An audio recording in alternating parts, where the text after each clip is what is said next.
So I'm Tiffany Edwards Hunt. I'm running for Hawaii County Council.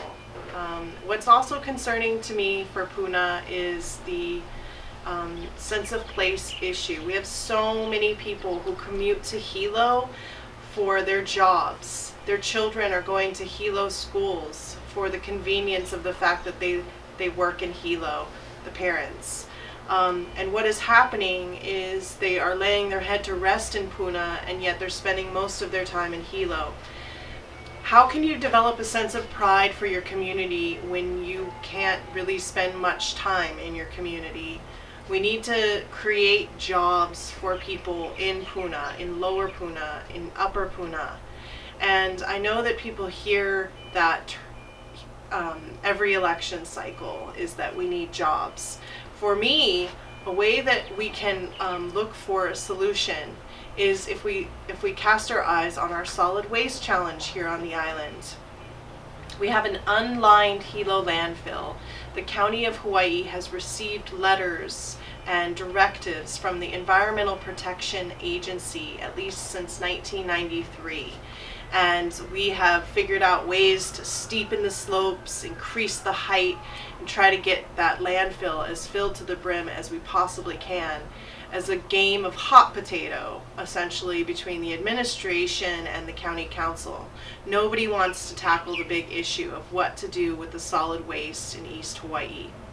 We have a landfill in Pu'uanahulu in Waikoloa that Waste Management Inc., one of the largest waste management companies in the United States, has a contract with the county for 200 tons per year at the Pu'uanahulu landfill. Our entire county generates 350 tons of waste per year. That leaves 150 tons per waste to try to figure out what to do with. In 2001, we adopted the Integrated Solid Waste Management Plan. Among the policies that we were supposed to pursue were zero waste policies. That means that we were trying to reduce our waste stream.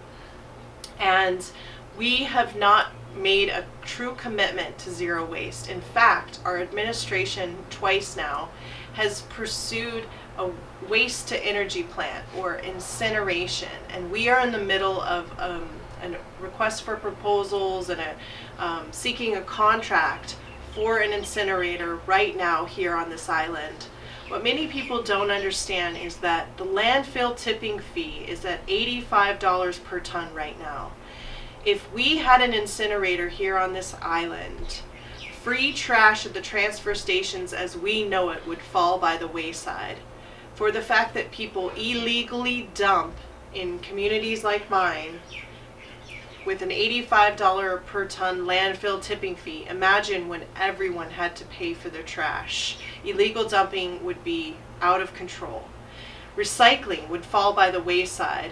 With only 150 tons of trash left to deal with after our existing contract with Solid Waste Management Inc., we would be encouraged to generate trash in order to feed this incinerator. I just feel like it's a deal with the devil, and I don't believe that the community that prides itself on being the healing island, a mecca known worldwide for health and wellness, is the place for us to pursue incineration. We need to really think about how we market ourselves to the world. This is paradise. We're not going to be burning our trash here and not recycling at the same time that we're trying to encourage people to come and heal here. So what is the alternative?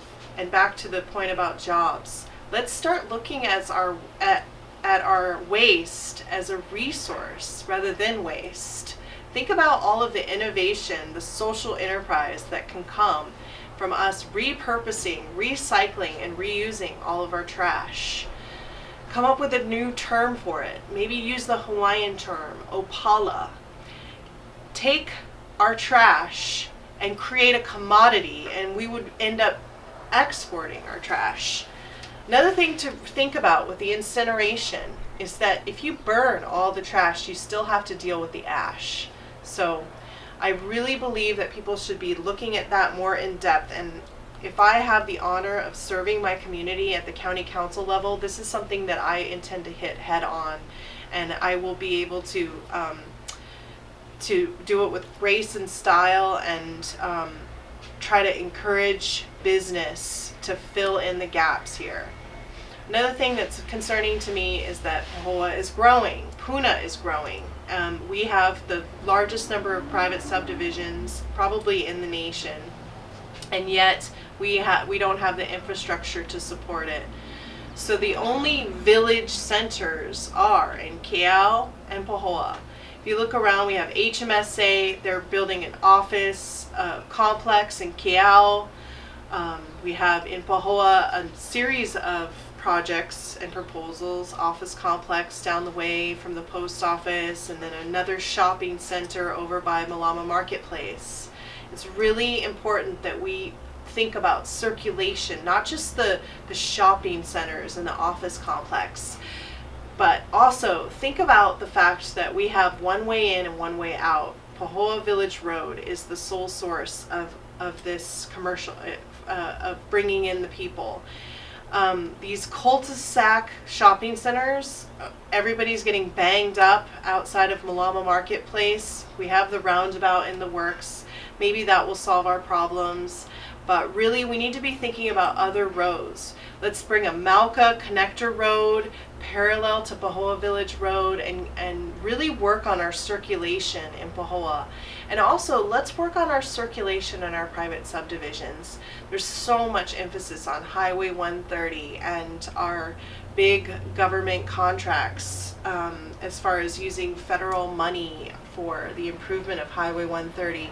The county solution to improving our traffic is looking at the private subdivision roads and trying to connect the different subdivisions. At some point, we're going to have to be looking at a Mackay Road parallel to Highway 130, whether it's railroad or government road along the coast. We do have to be sensible and think about the fact that we have one way in and one way out of Lower Puna. Highway 11 servicing Upper Puna is also getting clogged up with this huge amount of people commuting in and out of Puna on a daily basis. So we need to look at the subdivision connectivity in Puna Uka. This is what the county can do to affect our traffic. Also, like I said, developing a sense of place. Having that HMSA complex in Keao, bringing more businesses that are currently in Hilo and inviting them out to Puna through tax incentives, through enterprise zones. These are the ways that we can keep people closer to home. I ask for your vote in the upcoming election, and I can assure you that you will be very proud of my work. It'll be working for you, for my family, for our neighborhood, for our community, and you can count on me to answer your phone calls, return your phone calls, return your emails,